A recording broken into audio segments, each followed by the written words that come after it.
tey fi ñu àgg mag ñi ñu fi indi si seen conseil si seen ñaan ak seen jàppale tey mënoon nekk si leneen mais gis seen mag ñi ñoo fi jiitu toog fii depuis la première heure ma leen di gërëm leen gërëm aussi les chefs religieux de tout bord ci liñ jàpp ba réew mi ñi ko bëggoon taal amul luñ bëgg ñi ko bëggoon taal daaw amul luñ bëgg parce que simplement réew mi dafa am ay valeurs ak socle culturel ci loolu lañ weeru ba ñu àgg fi ñu àgg tey bu loolu jàllee te lii am ñu félicité ñëpp ba mobilisation bi am fi dans la paix ñu def assemblée générale dans la paix dara yëngatu fi on le doit au génie et à la solidarité des Kaffrinois. Moi aujourd'hui je suis fier d'être Kaffrinois. Je l'étais hier, je le suis davantage aujourd'hui. Parce que les Kaffrinois ont donné une leçon de maturité aux Sénégalais. Les Kaffrinois ont donné une leçon de cohésion et de reconnaissance à tout le Sénégal. jafe-jafe am na buñ ko laxate am na benn femme bu ma woo muy liggéey ci inspection d'académie de Dakar bi affaire yi amee coow mu ne ma Ablaye sant leen yàlla 2019 ñaata millions de Sénégalais ñoo leen teeru à l'aéroport yóbbu leen pare bi ngeen jógee Coupe d'Afrique te gañewu leen xale yi ñaan président mu génn mu wax ak yéen tey bu amee yenn xale yu génn ci benn bi waxee ne neen déglu leen jàngat li ñu wax xool lan leen ci mën a def wax dëgg yàlla loolu la président def ci manifestation yi ñu gis ci Ndakaaru ak yenn dëkk yu mel ni Ziguinchor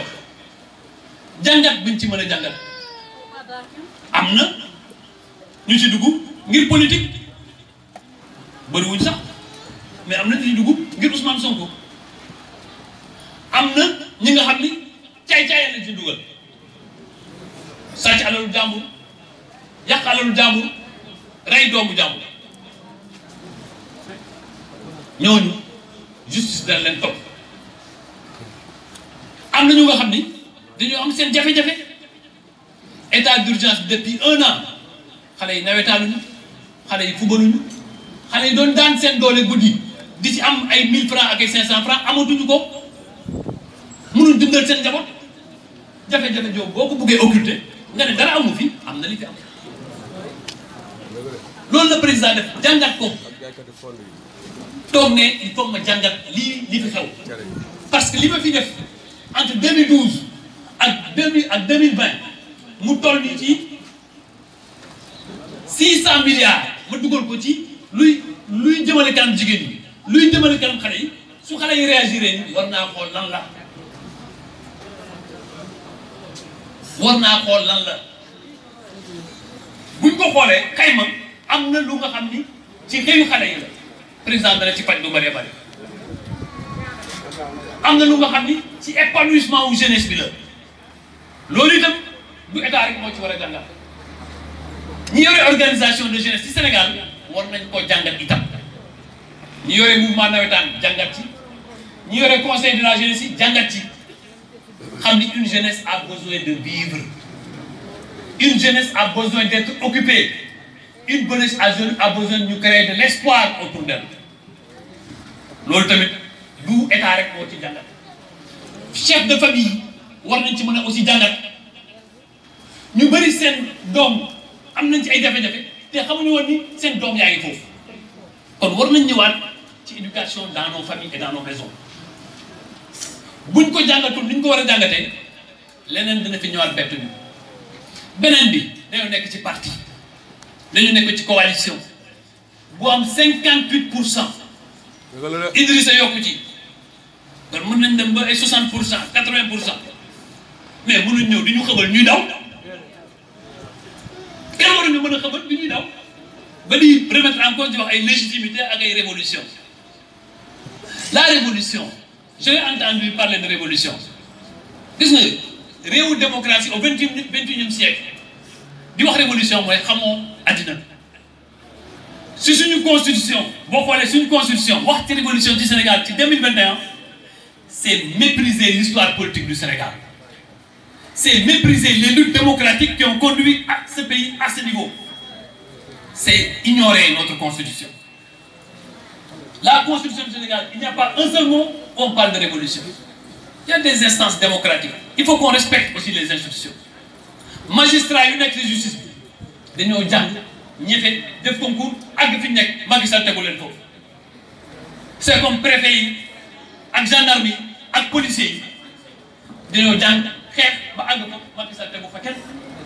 suñu buggee réew bi ñooñu lañu war a jokk orma respecté leen mënoo ne respecté woo institution yooyu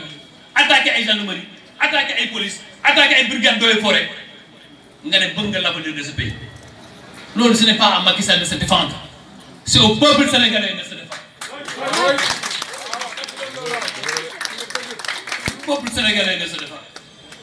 Moo tax ñi may wax ne mooy góorgóorlu nga jàmbat mais su ma deful loolu su ma deful lu ma def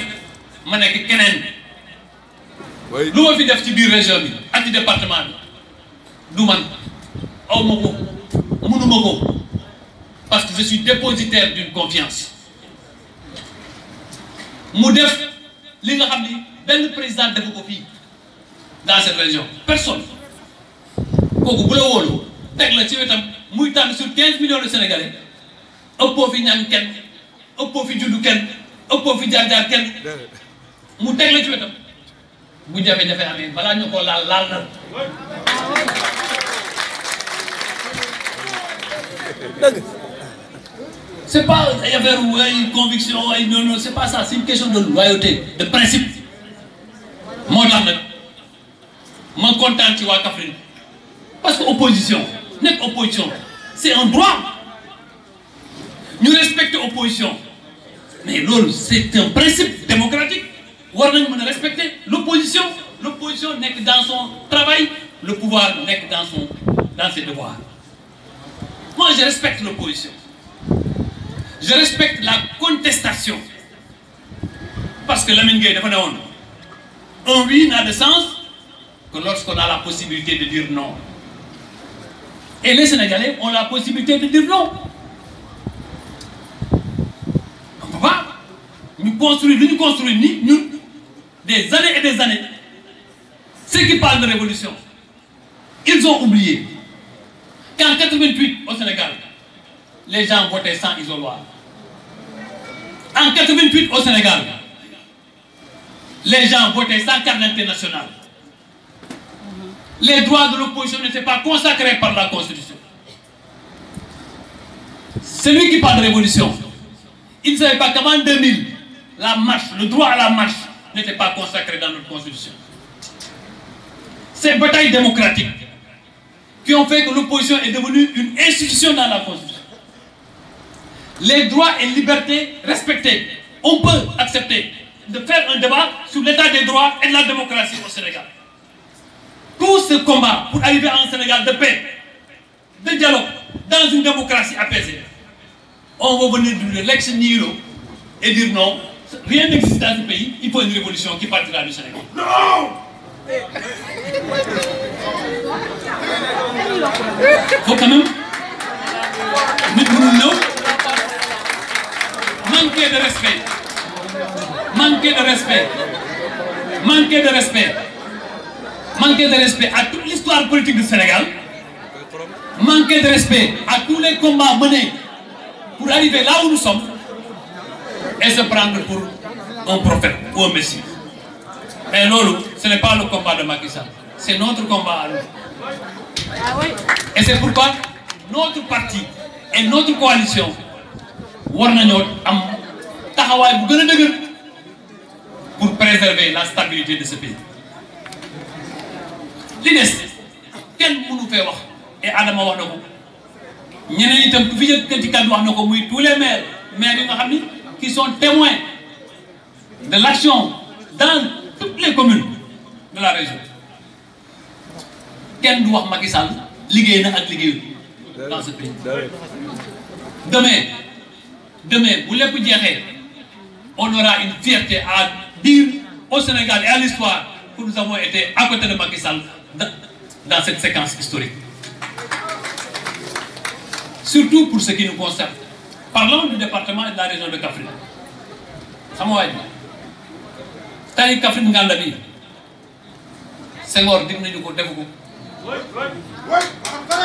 waaw Abdou Diouf dig nañu ko defu ko Abdoulaye Wade dig nañu ko defu ko Habib Sy sax ñëw na fi waaw Habib Sy ñëw na fi nee ñu ci fan yu néew ñu lancé tali ba waaw kenn defu ko Boun Abdoulaye Dionne ak Abdoulaye Daouda Diallo bu ñu ñëw di lancé fii tali bi en 2017 ñun ñi dañ ñu waxoon dañ leen di naan. du am la ñu waxoon.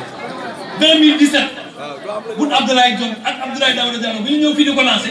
dañ leen di nax. du am waaw fañ noonu du am. léegi ñoo doon dugg. waaw.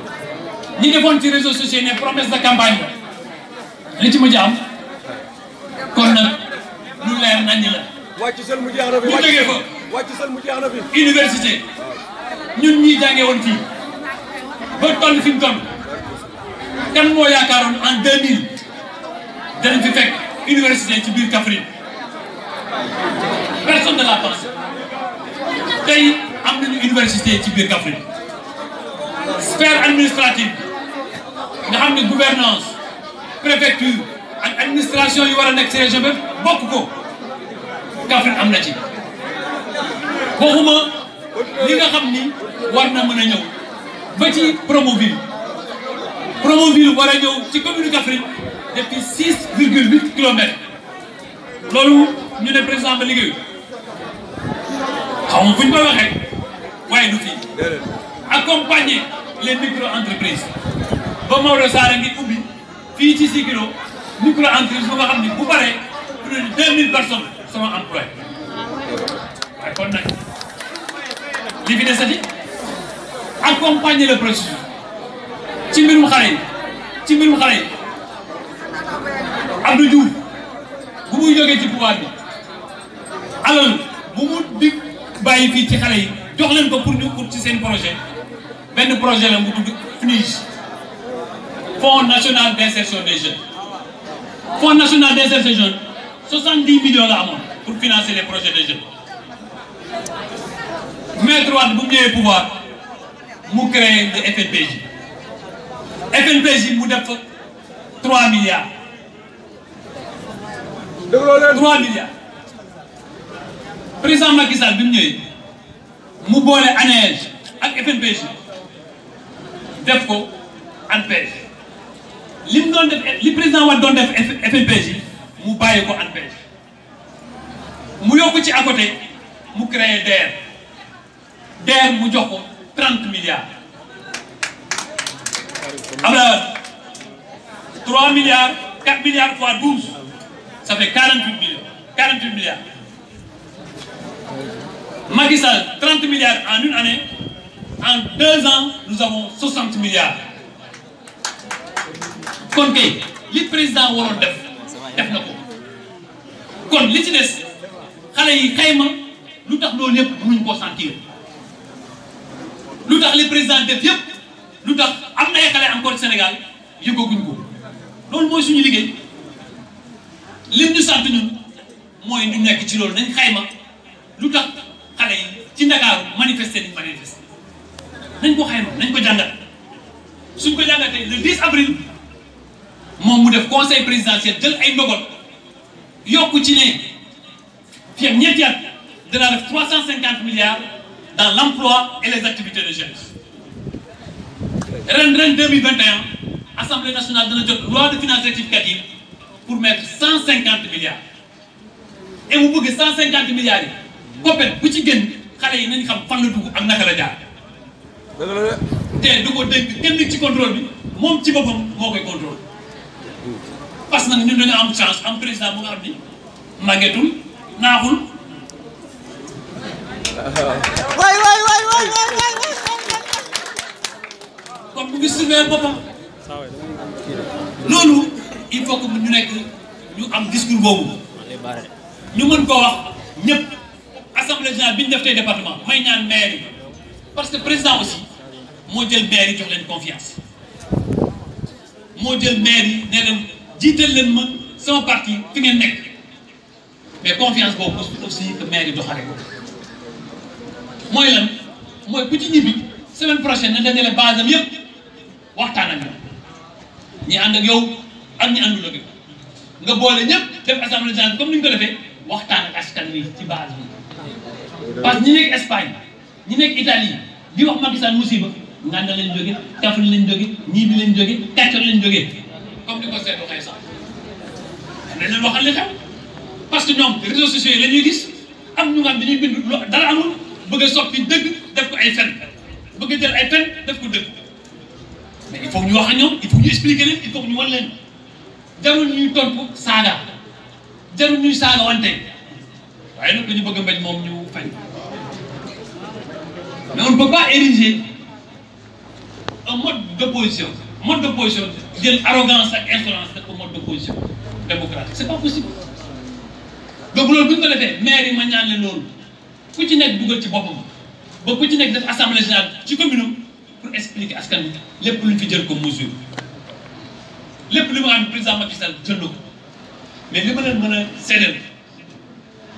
te foofu la ak bëgg a daanaka lépp li résolution bi wax comme ni ko président Adama waxee ànd nañ ci félicité ki nga xam ne mooy auteur résolution bi proposé ñu ko muy daal si mais au-delà des résolutions il faut que l'unité que nous avons ici bu ñu ko kenn yàqal bu leen déglu kenn ku jógee feneen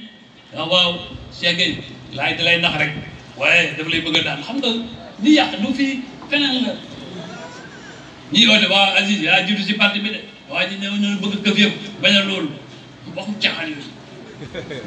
ñu déglu suñu bopp xool suñu intérêt dëkk ñu ànd nekk benn waaw bien woo Babacar Gueye addusa maire na ko way gis nga laay jëli na seet ne yow lay bëgg a c'est pas vrai ngeen ànd nekk benn yow da nga dëkk Kouthia moom mu dëkk Nguer man ma dëkk Kaffrine bu ngeen jubóowu mais man mi dëkk Kaffrine balaa ngeen di tojante foofu bay bopp man maa ngi fii ci jàmm kon damay bëgg ngeen nekk benn xam Moustapha Badiane ak yooyu ku ci nekk xam ni lii yàq jógewul seen dëkk yi ci biti lay jóge ku leen téléphoné leen wax Adama waaye Abdoulaye Sow Adama diw ne ko toppatoo sa base ba pare boo toppatoo sa dëkk ba pare nga ñëw lijjanti suñu dëkk bu ñu ko defee rek dinañ am jàmm bu ñu ko defee rek dinañ am jàmm unité bi ñu consolider ko téye ko ba nga xam ne kenn duñu mën a dara li fi nekk nag ci biir réew mi ñu nangu aussi opposition gis nga man dama gëm la démocratie mais opposition waxuñu nga saaga ñoom opposition waxuñu ngay xaste waxoo dëgg wax dëgg rek mais au moins nañu respecté wante xale yu nekk fii ne ñoom beneen parti la ñu nekk am nañ ci droit mais amuñu droit di saaga ñi ñi te bu ñu saaga Macky Sall ou bien saaga Ousmane Ndiaye ou bien saaga Abdoulaye Sow rek si suñ doxalin nii la ah oui il faut aussi quand même ñun ñu dox suñu rôle li ñu war a def ci réew mi waruñoo leen bàyyi ci réseaux sociaux yi man am na ñu nga xam ne bi affaire yi commencé tàkk woy guddi voilà sa kër mbaa sécuriser ko mbaa dem nga fa ay alkaati man du ma fa def dara du ma fa def dara bu ko waa Kaffrine buggee taal nañ ko taal man affaire u alal àddina yi topp ma ko yàlla ma ko joxoon bu ko jëlee rek ma bàyyee ko du ma jël kenn ñu wax ay garder leen fële nañ ko taal c'est aussi simple que ça parce que nag nit responsable dañ koy matee kenn du ko laal ñaan yàlla lii fi am bañ ci amaat ba faw le reste nag ma gërëm leen sant leen wax ne aussi mbir mi aussi nii la politique dafay am moment yoo xam ne day métti bu méttee nag il faut ñu taxaw ma gëm ni assemblée yi du ñu dàq may jàpp ni fii ak ñaari semaine bulal ñiibi kay jamagaajo Kàccor Jokkul Nganda Medina Salaam 2 Jokkul wax naa ko ñëpp danañ def assemblée générale bu nga xam ne dañuy waxtaan ak militants yi wax ñu jafe-jafe yi fa nekk ñu xool naka lañ koy saafara maa ngi sant ñëpp di gërëm ñëpp wasalaam